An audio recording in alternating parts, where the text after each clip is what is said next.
Getting off the agriculture area, one of the things Democrats hit you with is inequality, that the world and the United States became more unequal. But what they don't say is all these government subsidies to the individual encourages people not to get married because you get more subsidy if you're not married. Which is already true for Medicaid and all these things. Yes, go ahead. And so basically you have a situation where Obama or Walz are trying to buy votes by subsidizing things you don't want, unmarried parenthood and things of this nature.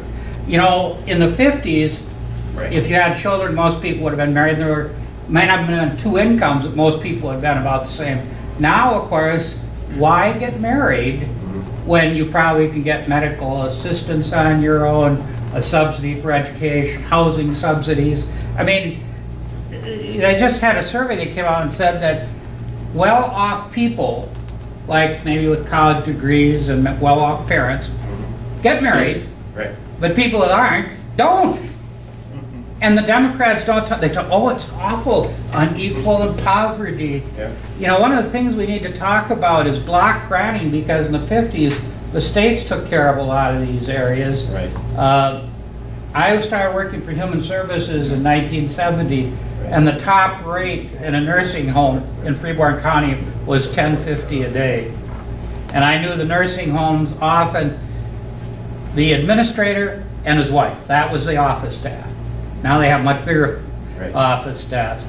I keep seeing all this, what I call movement into subsidy from the federal government. And you know, not only have block grant, we also have to talk about defense. I was in the Army in '68, and I remember going out to the rifle range with our company of 200. We took 3 crates, not cases, crates of ammunition.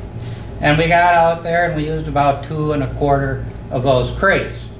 And at the end, the sergeants came through and gave us each a clip and said, shoot them up, it's too much bother turning this in.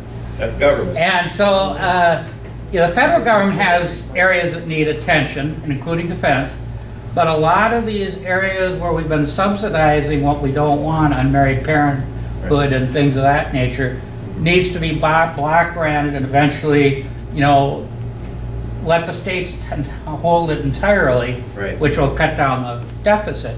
And nobody talks about how the Democrat program buys votes with money they don't have, but you know, and subsidizes what we don't want, which is more inequality and people not getting married and things of that nature. Anything you subsidize, you get more of. Okay, one of the laws of human behavior, one of the laws of economics. Whatever you subsidize, you get more of. Now, let me be explicit on a policy question that relates to what Tom is saying here. The federal poverty level for a single person is a little bit less than $11,000. The federal poverty level for a married couple is a little bit less than $15,000. So if you have 2 people living together unmarried, they can go up to almost $22,000 and still be on the federal poverty level, hence they qualify for Medicaid, as an example. If they get married, they no longer qualify at a level less than $14,000. Why don't we change the way the federal poverty level is calculated so that it does not discriminate against married people? I think that that's an obvious change that needs to be made. And this is a big part of the reason why, as Tom says, people that are not are poor tend to not get married. It's because if they get married, they don't qualify as well for Medicaid and all kinds of other things because of the way the poverty level is calculated. So why don't we equalize it? Doesn't matter if you're married or not, instead of continually discriminating against married people. Yes, Tom, but there's also a bunch of other subsidies that come. For instance, if you have a child and you're not married and you're 19, you qualify on your own income for help going to college. Right. If you're 19 and you don't have a kid, you probably have to go on your parents' income. Right.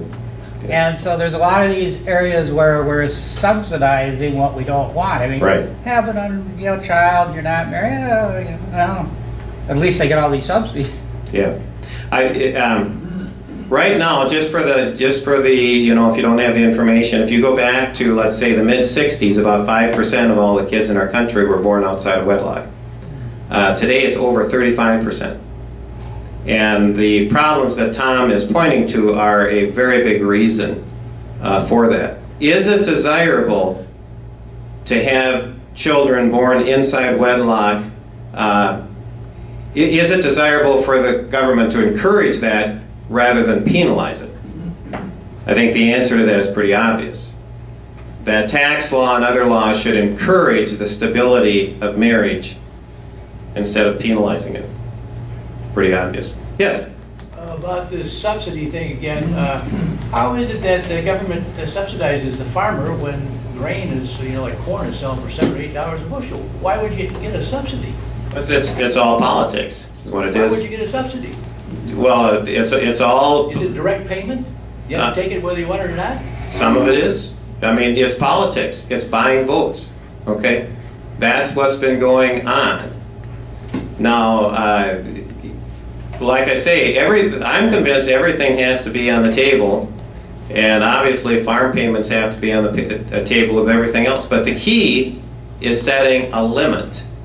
Okay, I don't understand it. How can you're supposed to get subsidized if you can't get enough money to pay for your crop, put your crop in and sell, and well, you sell, you don't have a profit. But farmers have tremendous profits. You're asking the wrong question. I mean, the question you're asking, does a government program necessarily make sense? Okay, that's not the right question. When does a government program have to make sense? Tell me that spending $50 million north of Grand Rapids studying the effects of climate change on peat bogs, you tell me that that makes sense. That does not make sense. You tell me that subsidizing single parenthood as opposed to marriage makes sense. That does not make sense.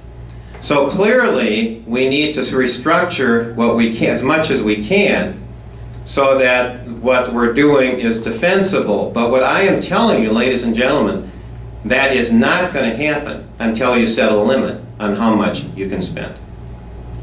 You have to set the limits. And this is what I am in concrete on.